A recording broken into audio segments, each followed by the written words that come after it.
This video is about trust in relationships. And I'm making it because it occurred to me that most people don't have enough trust in their relationships with their spouses or significant others, if they're just in a long-term relationship, not necessarily a marriage. And this manifests itself in a very simple way. And my wife was actually subject to this recently. Acquaintances of hers, they were talking about just marriage and husbands and the trust. And these friends of hers, also women, told her that, and I'm quoting, "Why does your husband need to know about this? Why does your husband need to know everything that you're doing?" And she came home to me very surprised, and we talked about it, and we realized yet again that our relationship is quite different from that of other married couples.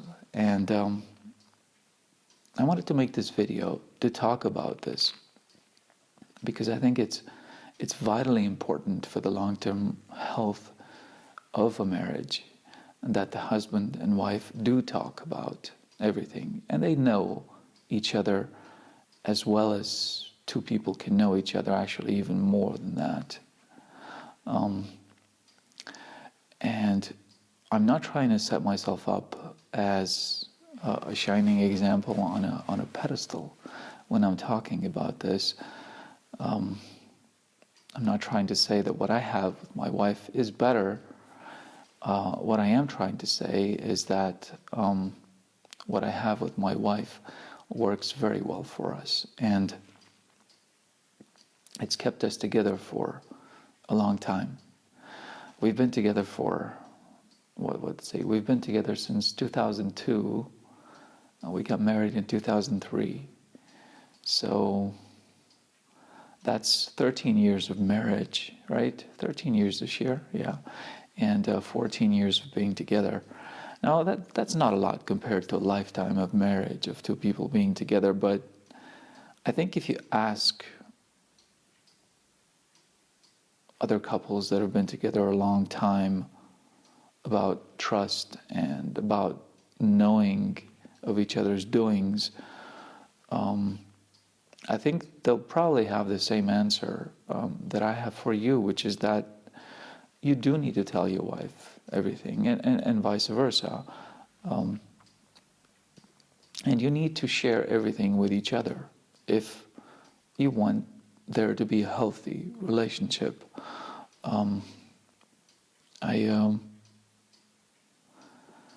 I never understood, why people got married if they didn't trust each other. Why in the world would you get together with someone else and spend your life with them and, let's face it, give up a portion of your, freedom, or however you want to look at it, to have dalliances or, cursory relationships with others, and to also share your finances and your dreams. That's the most important thing. Your dreams, your visions, your goals with them. If you don't trust them, how does that work? There's an incredible amount of value in working together, husband and wife, or husband and husband, wife and wife, whatever the case may be. I'm not trying to discriminate or stereotype here, but there's incredible value if you're a couple, a committed couple, in working together toward common goals and toward common dreams. I mean, that's, I think, the whole purpose of getting together. If you just want to have a long-term sexual relationship with somebody, you can do that without getting married. Because if all you're doing when getting married is just looking for a little safety, whether it's financial or home or relationship safety, so you know that you have somebody to go home to, or if you've got if you get horny, you have somebody to have sex with. That's not a healthy relationship. That's not a marriage. That's just a friendship with benefits. And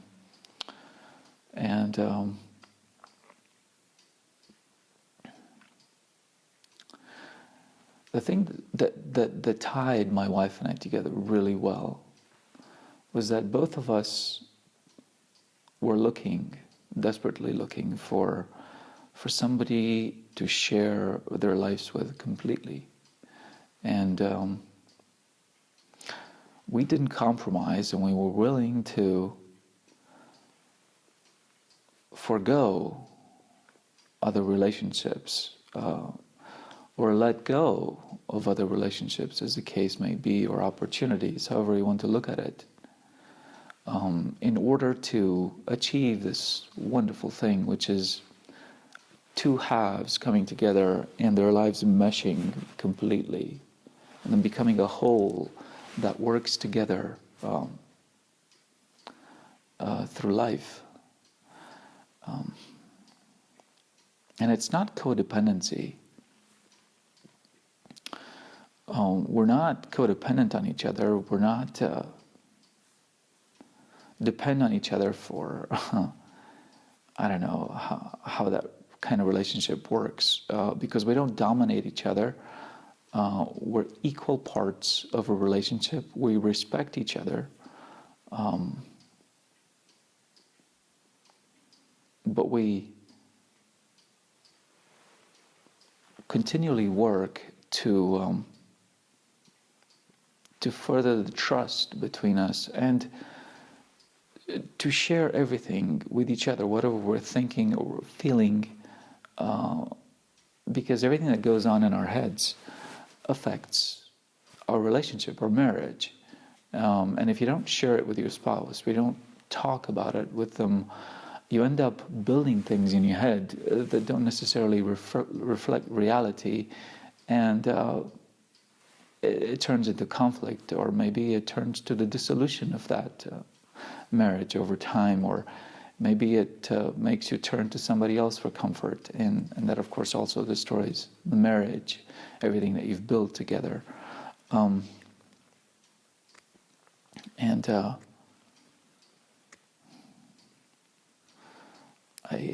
trying to find the words to describe this, how important being together with each other is, and what incredible benefits you can derive when you share everything with each other. And I'm not sure how to do it. It's something that's felt. It's this incredible, it's not a high, it's a this feeling that, she's got my back and I've got hers, and we can always depend on each other, like even if she's somewhere, I don't know where in town, or if she goes somewhere else in another town or in another country, I know implicitly that she's going to respect our marriage enough not to fool around, and she also knows it too. Now, being a man, it's harder for me to do that, just because we men are, wired to be promiscuous. I think we are for some reason, but it's harder for us to do that. But she trusts me enough to do it, and she also trusts me enough for me to call her and talk to her when I'm feeling perhaps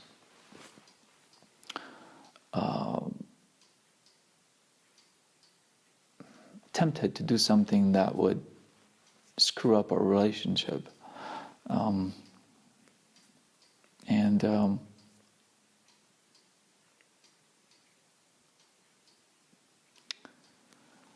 It's really, I could give you example after example of how we trust each other and we share everything. Like, she can always see where I am because I've allowed her access to my phone, and so she can look on a map and see exactly where I am whenever she wants to. I have nothing to hide from her. And it's the same with her. If I want to, I can always look and see where she is, but I don't. Unless I'm worried that it's been a while and maybe something's happened to her, I don't check up on her. I know that I can, but I don't, because I trust her implicitly. And it's a wonderful feeling to have somebody like that. And on top of all that, I think we get along with each other so well because we're very similar. We have our differences, but we're surprisingly compatible when it comes to our likes and dislikes. It's amazing. And this brings us closer together, I think. We not only share our thoughts and our feelings, our emotions with each other, and we develop this trust, but we also have shared likes, shared dislikes. We try not to focus on the dislikes because it's not good to go through life focusing on the negative stuff. And then we also have common goals and common dreams that we've talked about with each other in great detail, and that we work toward together, and we help each other.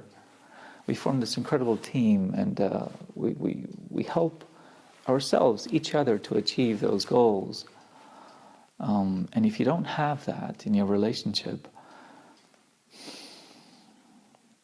I think life is tougher for you.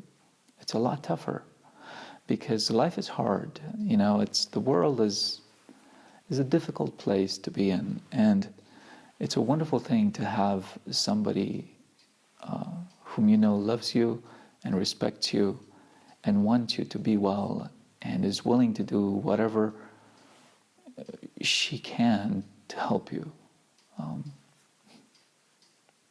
It's really nice. It's a very good feeling. And if you don't have that again in your relationship, in your marriage, I would encourage you, strongly encourage you to cultivate it. I know they say, the world says that the opposites attract, and perhaps that works initially, but if you don't have things in common, or things at least that you work toward in common, that you each do your part together to achieve, I think that relationship is not a very healthy relationship, and long term I don't think it's going to last. I could be wrong, and in the case that I'm wrong about that with you, the particular viewer who has that type of relationship, then I apologize and I wish you the best. But from what I've seen so far, you need to have stuff in common. And the more you have in common, the better it is for you as a couple. So even if you don't have something in common, I would encourage you to sit down with your spouse and to talk with them and see if you can find common ground. At least one or two things that you can work toward together. Together. I mean, you get in there and you do it together. And I guarantee that your relationship will get better. I'm not saying abandon your partner if you don't have common ground, unless you have good reason to. But I'm not going to get into that. That's up to each person to judge. But I just wanted to talk to you about these things, about trust, about shared likes, about shared dreams and goals and working together, and the importance of these things in a healthy relationship that you want to last for a lifetime. And again, I'm not making this video to brag. I know that what I have is good and is rare, and I appreciate it a lot. And I'd like other people to have it too, because I know how wonderful life can be when you have this kind of thing, this kind of relationship. So if you have any questions, feel free to ask me. I'll try to answer them to the best of my ability or knowledge. And yeah, I wish you the best in your relationships. And if you think that the person you're with is worth it, then by all means, work together with them to have the best relationship possible. Okay? All right. Thanks for watching. See you next time.